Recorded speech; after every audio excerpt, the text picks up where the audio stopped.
Viewers welcome back in our program जी। Doctor साहब साडी अगली ईमेल आई है मनप्रीत सिंह जी दी मेलबर्न तो ये लिखते हैं डॉक्टर साहब वाहिगुरू जी का खालसा वाहिगुरू जी की फतेह। मैनू ये महसूस हो रहा है कि लीडरलैस कौम च जे कोई लीडर आ जाए तो वह किस नूं दसे।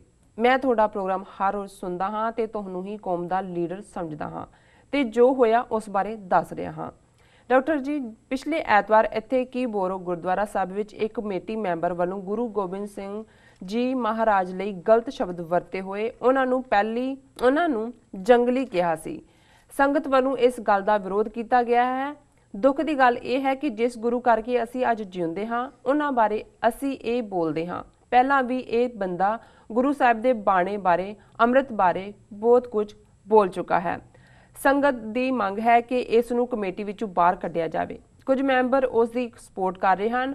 उन्होंने जड़ी संगत इस गल का विरोध कर रही सी उस दे खिलाफ पुलिस शिकायत करके उन्होंने पाबंदी लगाउण जा रहे हैं। डॉक्टर साहब जी की जे हुण असी अपने गुरु साहब की हुई बेअदबी के खिलाफ बोलांगे तो साडे ते बैन लगेगा, वो भी सिखां हथों। गुरु साहब सब दे संग ने ते सारी सिख संगत नूं बेनती है कि इस गल का विरोध किया जाए ताकि अगे तो कोई भी इस तरह ना कर सके। जी डॉक्टर साहब। वीर मनप्रीत सिंह जी का बहुत बहुत धन्यवाद। उन्होंने सानू मैलबर्न आस्ट्रेलिया तो लिखा जी और बेशक असी हज़ारा मील दूर है पर उन्होंने एक गुरसिख के नाते जो तुसी आड़ा दुआड़ा देख रहे होंगे हो वो पीड़ है और मैं इन्हां दी ईमेल पढ़दे आई वॉज इन टीयर्स क्योंकि दुश्मन के नाल लड़दे तुहानू अफसोस नहीं हुंदा या कोई हैरत भी नहीं हुंदी क्योंकि दुश्मन बात करे अनहोनी, दुश्मन ने अनहोनी करनी है, तुसी सामने आए हर वार दे लई अपने आप को तैयार कर दो जी।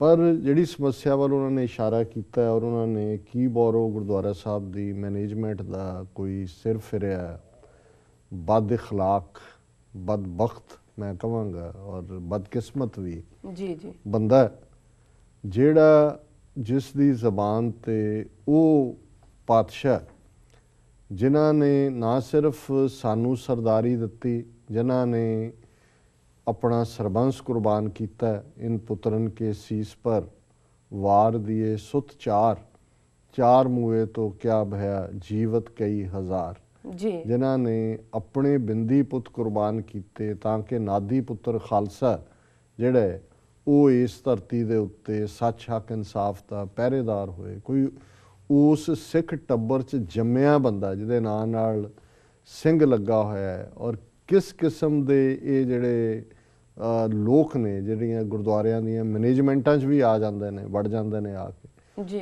और फिर किस गंदी जबान नाल इस किस्म दे बंदे इस किस्म दी बदकलामी करन दा हौसला करदे ने। और मैं समझदा भी ईवन इस किस्म दी बदकलामी करन वाले नूं ईवन सुनना भी इसनूं टॉलरेट करना भी वो भी इस दे लई फिर किसी हद तक दोषी बन जाते हैं क्योंकि ये विचारां दा भेद होना एक डिफरेंट गल है। मैनेजमेंटां 'च बैठे लोग काबज़ रहना चाहुंदे ने कब्जा छड्डना नहीं चाहुंदे ये भी एक पार्ट है जफेदारी है लेकिन ये किसी नूं कोई हक नहीं। और जिहड़े उहदे साथी ने कमेटी दे विच जिहड़े जिवें उन्होंने कहा है कि वो हुण इस हद तक जाना चाहुंदे ने कि भी जिहड़े उहदा विरोध कर रहे हैं उन्हां दे उत्ते वो रिस्ट्रेनिंग ऑर्डर लेना चाहुंदे ने। और उन्होंने मनप्रीत सिंह जी ने ईवन मैनूं वो लैटर भी भेजे है नाल दे जिहड़े कि उन्होंने संगत नूं कहा कि भी एड्रैस करो गुरुद्वारा कमेटी नूं कि आ करतूत हुई है। सो असीं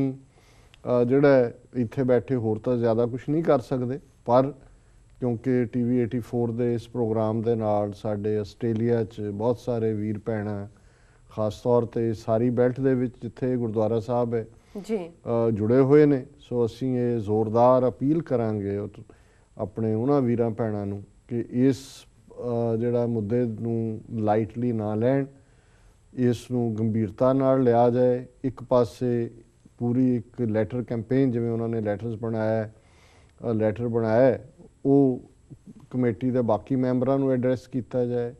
जे लोड़ पै तो इस किस्म का जिहड़ा एक डिग्या होया आदमी है इसलिए हुण मैं इस प्लेटफॉर्म तो की शब्द अदरवाइज मैं कोई अब्यूसिव तो नहीं हुंदा कदे पर मेरा बहुत सख्त शब्द वरतण नूं जी करदा है ਇਸ ਕਿਸਮ ਦੇ ਲੋਕਾਂ ਦਾ ਜੇ ਘਿਰਾਓ ਵੀ ਕਰਨਾ ਪੈਂਦਾ ਉਹਨਾਂ ਦੇ ਘਰਾਂ 'ਚ ਜਾ ਕੇ, ਉਹਨਾਂ ਨੂੰ ਜਿੱਥੇ ਵਰਕ ਪਲੇਸ ਹੈ ਉਹਦੇ ਤੇ ਇਹਨਾਂ ਦੇ ਮੂੰਹ ਤੇ ਥੁੱਕਣਾ ਵੀ ਪੈਂਦਾ ਜੀ ਜੀ, ਜਿਹੜਾ ਵਿਦਨ ਦਾ ਲਾਅ, ਜਿਹੜਾ ਇੱਥੇ ਤਾਂ ਥੁੱਕਿਆ ਜਾ ਸਕਦਾ, ਉਹਨੂੰ ਅਗੇਂਸਟ ਦਾ ਲਾਅ ਨਹੀਂ, ਟਮਾਟਰ ਵੀ ਮਾਰੇ ਜਾ ਸਕਦੇ ਨੇ, ਵਾਇਲੈਂਸ ਨਹੀਂ ਕਰਨੀ ਹੈ ਜੀ ਜੀ। ਲੇਕਿਨ ਮੈਂ ਸਮਝਦਾ ਵੀ ਇਸ ਕਿਸਮ ਦਾ ਗੁਰ ਕੀ ਨਿੰਦਾ ਸੁਣੇ ਨਾ ਕਾਨ, ਇਹ ਸਾਨੂੰ ਜਿਹੜਾ ਇਹ ਆਦੇਸ਼ ਹੈ। ਅਸੀਂ ਤਾਂ ਇਸ ਲੈਵਲ ਤੱਕ ਦੇ ਲੋਕ ਔਰ ਇਹ ਗੁਰਦੁਆਰਿਆਂ 'ਚ ਬੜੇ ਹੋਣ, ਮੈਨੇਜਮੈਂਟਾਂ 'ਚ ਬੜੇ ਹੋਣ, ਤੇ ਜਿਹੜੇ ਮੈਨੇਜਮੈਂਟ ਦੇ ਦੂਜੇ ਬੰਦੇ ਇਸ ਕਿਸਮ ਦੇ ਬੰਦੇ ਦੀ ਹਮਾਇਤ ਹੋਣ, ਇਹਨਾਂ ਨੂੰ ਇੱਥੇ ਵੀ ਲਾਹਨਤ ਹੋਏਗੀ, ਗੁਰੂ ਦੇ ਦਰਗਾਹ 'ਚ ਵੀ ਲਾਹਨਤ ਹੋਏਗੀ। ਇਹ ਝੂਠੇ ਨੂੰ ਜਾਂ ਜਿਹੜਾ ਬੇਈਮਾਨ ਆਦਮੀ ਹੈ ਜਾਂ ਜਿਹੜਾ ਬਦ ਅਖਲਾਕ ਆਦਮੀ ਹੈ ਉਸ ਨੂੰ